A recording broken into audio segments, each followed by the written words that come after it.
Hi అండి, నేను మీ కేదాని. Welcome to Keda's kitchen channel. ఈరోజు వీడియోలో నేను ఒకే ఒక క్యారెట్తో ఇంట్లో ఉన్న ఇంగ్రీడియంట్స్తోనే ఎంచక్క టిక్కీస్ని చూపించిపోతున్నాను.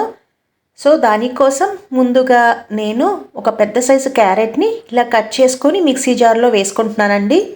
అలాగే ఒక గ్రీన్ చిల్లీ వేసుకుంటున్నాను.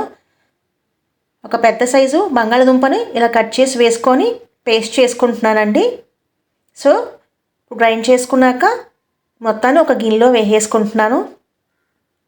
ఆ తర్వాత గుప్పెడు కొత్తిమీరని ఇలా కట్ చేసి వేసుకుంటున్నానండి.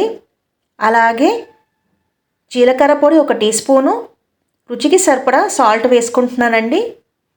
అలాగే పసుపు 1/2 స్పూన్ వేసుకున్నాను. Red chilli flakes 1 table spoon వేసుకున్నాను. బియ్యం పిండి 1/2 కప్పు వేసుకొని బాగా కలుపుకుంటున్నానండి.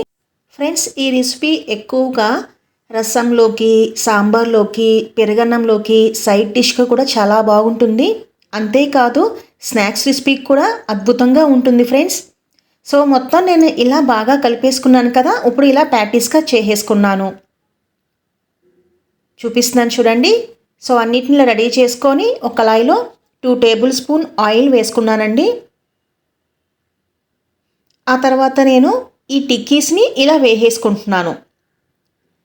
మీడియం ఫ్లేమ్ మీదే నేను వీటిని రోస్ట్ చేసుకుంటున్నాను ఫ్రెండ్స్. ఒక 1 మినిట్ తర్వాత నేను టర్న్ చేసుకుంటున్నాను. ఈ టిక్కీస్ చాలా టేస్ట్గా ఉంటాయండి. పిల్లలైతే చాలా ఇష్టంగా తింటారు. అంతేకాదండి, మార్నింగ్ బ్రేక్ఫాస్ట్ రెసిపీకి కూడా చాలా అద్భుతంగా ఉంటుంది. ఎందుకంటే మనం క్యారెట్తో చేసాం కాబట్టి ఈ రెసిపీ అనేది హెల్త్కి కూడా చాలా మంచిది కదా. సో ఇప్పుడు రోస్ట్ అయిపోయినాయి కదా. ఇప్పుడు నేను తీసి ఒక ప్లేట్లో వేసేసుకుంటున్నాను.